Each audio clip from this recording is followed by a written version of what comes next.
ये कहानी उस आम लड़के की है जो भक्ति की शक्ति से खास हो गया। एक प्यारा गांव जहां हरियाली भगवान की लीला रचती है। मंदिरों की घंटियां सुबह की पहली किरणों को जागृत करती है। ये किशन का घर है जहां लोगों और साधु संतों की सेवा करना उसे अत्यंत प्रिय था। उनका घर धन धान्य से परिपूर्ण था। किशन के पिता गांव के सरपंच थे और उनका द्वार दीन दुखियों के लिए सदा खुला रहता। किशन माता पिता के आज्ञाकारी पुत्र थे। वे पूजा पाठ में सदैव अग्रणी रहते। महादेव के परम भक्त किशन के लिए शिक्षा और भक्ति दोनों ही समान रूप से महत्वपूर्ण थे। लेकिन बचपन से ही सपनों में कोई दिव्य स्वर उसे पहाड़ों की ओर बुलाता रहता, मानो उसका जन्म किसी विशेष कार्य के लिए हुआ। सालों साल एक ही स्वप्न आता, एक ही पुकार, एक ही रहस्य। एक दिन इससे तंग आकर उसने हिमालय जाने का निश्चय किया। इन अनसुलझे सवालों का उत्तर शायद वहीं मिले।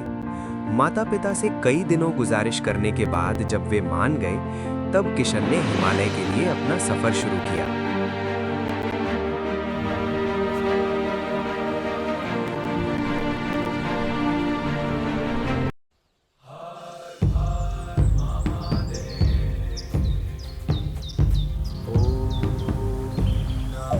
किशन कई दिनों तक सफर करता रहा।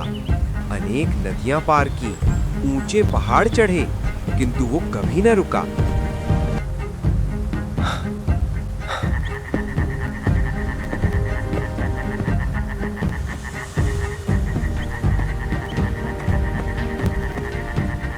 एक रात जब वो जंगल से गुजर रहा था, तब बारिश होने लगी। रात्रि विश्राम का स्थान ढूंढने लगा। तभी दूर से एक गुफा दिखी जहां से प्रकाश आ रहा था।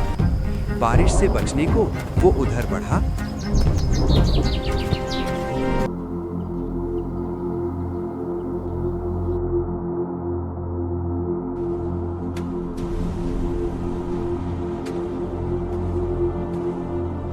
वो गुफा दिव्य ऋषि अगस्त्य का तपोभूमि थी।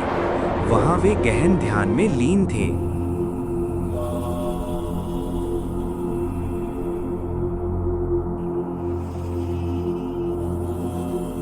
नमः शिवाय।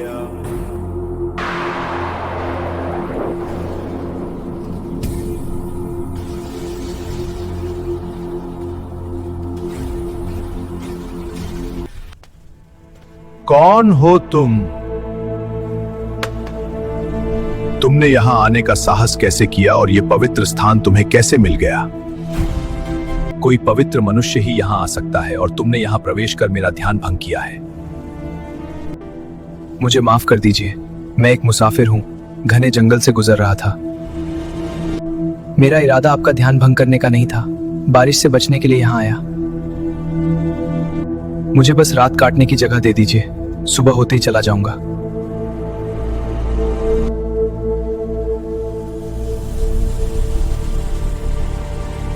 यह बालक तो बहुत धार्मिक है और परोपकारी है, माता पिता की सेवा करता है, बहुत नेक मनुष्य है।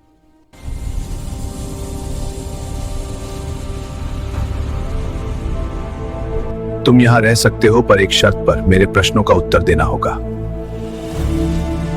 एक ही प्रश्न, मानव जीवन क्या है और क्यों है? इसका अर्थ बताओ। मानव जीवन आत्मा के मोक्ष प्राप्ति का सर्वोत्तम साधन है। यह जीवन चक्र की उच्चतम अवस्था है, जिसमें मनुष्य धर्म की स्थापना, सज्जनों की रक्षा करना है, जहां निष्काम कर्म योग, ज्ञान योग और भक्ति योग के माध्यम से परमात्मा की प्राप्ति संभव होती है। मानव जन्म दुर्लभ है और इसे फल की इच्छा रहित कर्मों से उपयोग करना चाहिए। इतनी कम उम्र में जीवन का इतना ज्ञान, तुमने मुझे प्रसन्न कर दिया। जुड़े रहिए इस रोमांचक सफर में।